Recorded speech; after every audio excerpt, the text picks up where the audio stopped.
Hello and welcome back to a new and different type of video. Unlike the last two videos, I wanted to make something shorter to add more content to this channel. So I had an idea, and that idea is to create a series called Look Out For, which this video is the first episode if you haven't guessed already. Basically, I'm going to showcase, spotlight, and let you guys know of upcoming games that I've kept my eye on. I don't know whether these games are hit or miss though, because the game hasn't come out yet. Hence why this series is called Look Out For. But worry not, I do plan to make a follow-up video when the game does release. Now, there are a lot of upcoming games coming soon, but I couldn't decide what to show you for the first episode. Until I remember this game at Devolver Digital's E3 back in June 2021. A game called Inscryption was revealed.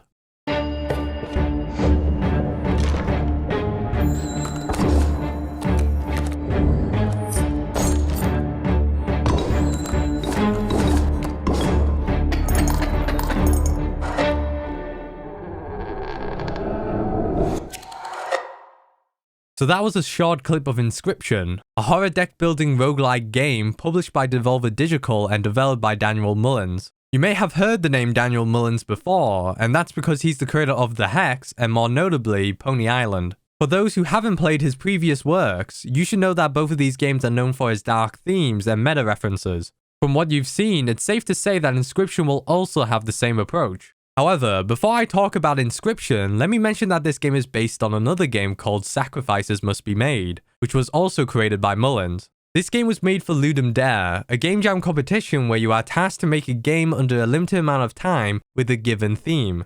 The theme for Sacrifices Must Be Made was Sacrifices Must Be Made, but that doesn't really tell us a lot about the game, so let's read the description provided. You find yourself in a dimly lit log cabin in the middle of the woods. You are starving to death. The stranger who resides there tells you he will feed you if you defeat him in a game of cards. Quite the predicament we're in. Let's see what the game has to offer. The game starts off with us, the protagonists, inside the dimly lit log cabin. We're sat at a table and opposite to us is the stranger, depicted as a pair of eyes due to how dark it is. The gameplay is very straightforward. We draw 3 cards to our hand, and every turn we draw 1 card. Located on the middle of the table is the playing field. We can have 4 cards on our side and the stranger has the other 4.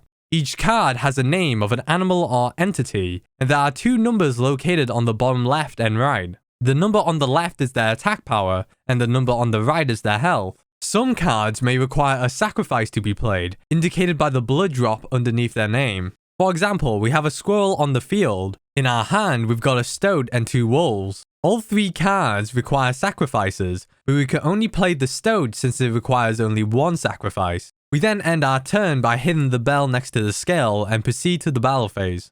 Since there's nothing opposing our stoat, the stranger takes 1 damage and adds it to the scale. The main aim is to tip their side of the scale down, dealing a difference of at least 5 damage. Obviously, the stranger's not going down without a fight, so he will push for damage tipping our side of the scales down. You'll soon realize this back and forth mechanic, forcing us to play more strategically. For example, we can block any opposing card by placing a card in front of it, preventing a direct attack.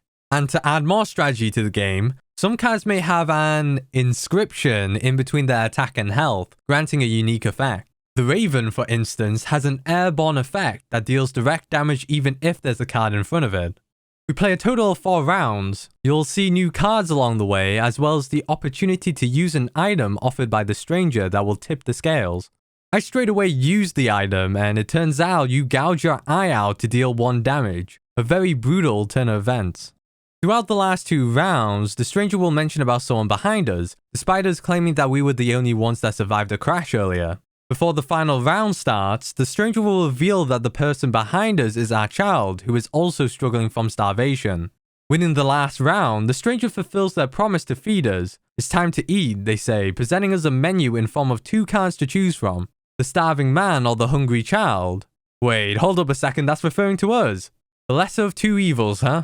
Well, the best choice is to sacrifice ourselves. If you were in this situation, you would sacrifice yourself, right? Right? I chose the starving man, and then the screen fades to black, with the stranger praising how noble we are and how much we're like the stoat. And that's the end of Sacrifices Must Be Made. There are actually 2 versions of this game. The first version was the initial submission for the game jam, and a second version was made after the game jam which revealed the development of Inscryption. I played the initial submission since that was the original idea that led to Inscryption. The second version introduced more new cards and the ability to see the stranger's moves ahead of time. In Inscryption, there are a lot of new changes compared to Sacrifices Must Be Made. There is currently a demo out giving you a small look for what's to come. As soon as you start the demo, you hear a man's voice wondering the contents of something. I don't know who exactly he is, but I do know he's the guy from Inscryption's trailer. From what I gathered, he's a card game enthusiast who went out his way to dig this red floppy disk, and on that floppy disk is the game Inscryption. We then get to the menu, and the only way to play this game is to continue from a save. Loading said save, we start in the cabin sitting across the stranger as we go through the card game once again. Immediately, the biggest change you'll notice is the art style. The scales now have an indicator on how much damage is required, and the stranger now has some special eye effects to add some personality. In terms of gameplay, we start off with 4 cards instead of 3. We also now have the option to draw from one of 2 decks each turn, a deck full of squirrels and a deck filled with the other animals. There are also some balance changes. For example, the cat who has the effect to not be killed when being sacrificed was a 0-3 card originally. In Inscryption, the cat is now 0-1. New elements have been added to this game. If you remembered from the small clip I showed, you saw that we could traverse on a map, like we're playing a board game. Along the way, you can encounter a fight, get items, upgrade a card's attack or health, and many other special events. You'll also see branching paths, so you gotta pick what's best for your situation.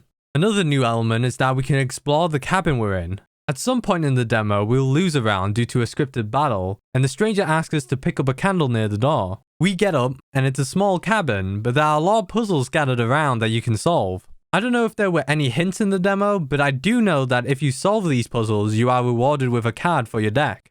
Returning back to the table with the candle, the stranger tells us to sit back down and proceeds to blow one of them out, saying that that was one of the 2 mistakes we can make here. If we lose entirely, from what I gathered from the trailer, the stranger will take you out the cabin and proceed to take a photo of you, sealing you into a card. Just like in Yu-Gi-Oh! When Pegasus sealed Yugi's Gramps that one time. I assume that if we do get a game over, we start from the very beginning, and this is where the roguelike genre comes into play. Also, the Stode, who was mentioned in Sacrifices Must Be Made, plays a bigger role, as they can now talk and guide you throughout the game. My theory is that the Stode is another player before us who was sealed into the card. The last thing I want to talk about is the boss battles, which is a new addition to Inscryption. At the end of the map, you'll fight the boss in that stage. The stranger will proceed to wear a mask, acting as a completely different person as the environment around us becomes more ambient.